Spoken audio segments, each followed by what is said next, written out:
ಹೊಸಪೇಟೆಯಲ್ಲಿ ನಟ ದರ್ಶನ್ ಮೇಲೆ ಅಪ್ಪು ಅಭಿಮಾನಿಗಳು ಆಕ್ರೋಶ ವ್ಯಕ್ತಪಡಿಸಿರುವುದಕ್ಕೆ ಪ್ರತಿಕ್ರಿಯಿಸಿರುವ ಕಿಚ್ಚ ಸುದೀಪ್, ಆಕ್ರೋಶ ಎಲ್ಲದಕ್ಕೂ ಉತ್ತರವಲ್ಲ ಎಂದಿದ್ದಾರೆ. ಈ ಬಗ್ಗೆ ಟ್ವಿಟ್ಟರ್ನಲ್ಲಿ ಸುದೀರ್ಘ ಪತ್ರ ಹಂಚಿಕೊಂಡಿರುವ ಸುದೀಪ್, ನಮ್ಮ ಭೂಮಿ, ಭಾಷೆ, ಸಂಸ್ಕೃತಿ ಎಲ್ಲವೂ ಪ್ರೀತಿ ಮತ್ತು ಗೌರವವನ್ನು ಕಲಿಸುತ್ತದೆ. ಪ್ರತಿ ಸಮಸ್ಯೆಗೆ ಉತ್ತರವಿದೆ. ಪ್ರತಿ ಸಮಸ್ಯೆಯನ್ನು ಹಲವು ವಿಧಗಳಲ್ಲಿ ಬಗೆಹರಿಸಿಕೊಳ್ಳಬಹುದು. ಪ್ರತಿ ವ್ಯಕ್ತಿಯನ್ನು ಗೌರವದಿಂದ ಕಾಣಬೇಕು. ಯಾವುದೇ ವಿವಾದವನ್ನು ಶಾಂತಿಯುತವಾಗಿ ಬಗೆಹರಿಸಿಕೊಳ್ಳಬೇಕು ಎಂದಿದ್ದಾರೆ. ಸುದೀಪ್ ಬರೆದಿರುವ ಪತ್ರದ ಡೀಟೇಲ್ಸ್ ಹೀಗಿದೆ. ನಮ್ಮ ನೆಲ, ಭಾಷೆ, ಸಂಸ್ಕೃತಿ ಎಲ್ಲವೂ ಪ್ರೀತಿ ಮತ್ತು ಗೌರವಯುತವಾದುದು. ಪ್ರತಿ ಸಮಸ್ಯೆಗೂ ಇಲ್ಲಿ ಪರಿಹಾರ ಇದೆ. ಹಾಗೆಯೇ ಪ್ರತಿಯೊಂದು ಪರಿಹಾರವೂ ಹಲವಾರು ಪರಿಹಾರದ ದಾರಿಗಳನ್ನು ಹೊಂದಿದೆ.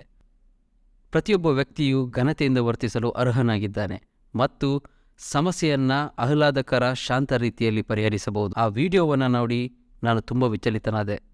ಆ ಸಿನಿಮಾಗೆ ಸಂಬಂಧಪಟ್ಟ ಅನೇಕರು ಮತ್ತು ಸಿನಿಮಾದ ಭಾಗವಾಗಿದ್ದ ಪ್ರಮುಖ ಮಹಿಳೆ ಕೂಡ ಇದ್ದರು. ಇವರೆಲ್ಲ ಆ ಸಿನಿಮಾ ಕಾರ್ಯಕ್ರಮದ ಭಾಗವಾಗಿದ್ದರು. ಆ ಸಮಯದಲ್ಲಿ ಸಂಭವಿಸಿದ ಅಗೌರವಕ್ಕೆ, ಅವಘಡಕ್ಕೆ ಯಾವುದೇ ಸಂಬಂಧವಿರಲಿಲ್ಲ. ಅವರನ್ನು ಸಾರ್ವಜನಿಕವಾಗಿ ಅವಮಾನಿಸುವುದು, ಈ ಅನ್ಯಾಯದ ಪ್ರತಿಕ್ರಿಯೆಗಳಿಗೆ ನಾವು ಕನ್ನಡಿಗರೇ ಎಂಬ ಪ್ರಶ್ನೆ ಹುಟ್ಟುಹಾಕುತ್ತದೆ. ಒಳಗಿರುವ ಆಕ್ರೋಶವನ್ನು ಹೊರಹಾಕುವ ಮಾರ್ಗವೂ ಇದಲ್ಲ. ದರ್ಶನ್ ಮತ್ತು ಪುನೀತ್ ಅಭಿಮಾನಿಗಳಿಗೆ ಕೆಲವೊಂದು ವಿಷಯಗಳಿಗೆ ಅಸಮಾಧಾನವಿದೆ ಎಂಬುದು ನನಗೆ ಗೊತ್ತಿದೆ.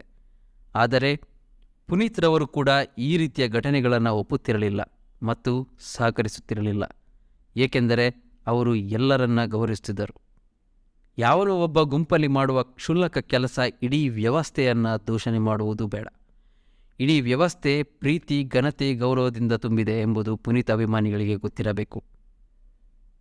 ದರ್ಶನ್ ಅವರು ಕನ್ನಡ ಚಿತ್ರರಂಗಕ್ಕೆ ಮತ್ತು ಭಾಷೆಗೆ ಅಪಾರ ಕೊಡುಗೆ ನೀಡಿದ್ದಾರೆ. ನಮ್ಮ ನಡುವೆ ಏನೇ ಭಿನ್ನಾಭಿಪ್ರಾಯ ಇರಬಹುದು, ನನ್ನ ಮನಸ್ಸಿನಲ್ಲಿರುವುದು ನಾನು ಹೇಳಲೇಬೇಕು.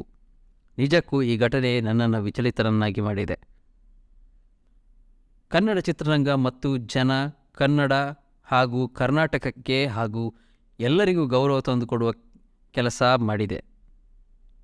ಒಳ್ಳೆಯದನ್ನು ನಾವು ಎಲ್ಲೆಡೆ ಹರಡಬೇಕೇ ವಿನಃ ಇಂಥ ನೀಚ ಕೃತ್ಯಗಳ ಮೂಲಕ ಕೆಟ್ಟ ಸಂದೇಶವನ್ನು ಹರಡಬಾರದು. ನನಗೆ ಗೊತ್ತಿದೆ, ಕೆಲವು ನಟರುಗಳ ನಡುವೆ ಹಾಗೂ ಅಭಿಮಾನಿಗಳ ಮಧ್ಯೆ ಅಸಮಾಧಾನವಿದೆ, ಭಿನ್ನಾಭಿಪ್ರಾಯವಿದೆ.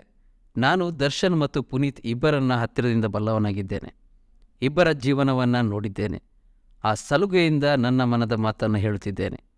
ನಾನು 27 ವರ್ಷ ಸಿನಿಮಾ ರಂಗದಲ್ಲಿ ಜೀವಿಸಿದ್ದೇನೆ. ಎಲ್ಲ ರೀತಿಯ ಪರಿಸ್ಥಿತಿಗಳನ್ನು ಎದುರಿಸಿದ್ದೇನೆ, ನೋಡಿದ್ದೇನೆ. ನಾವು ಪ್ರೀತಿ ಮತ್ತು ಗೌರವವನ್ನು ಹಂಚಬೇಕಲ್ಲ.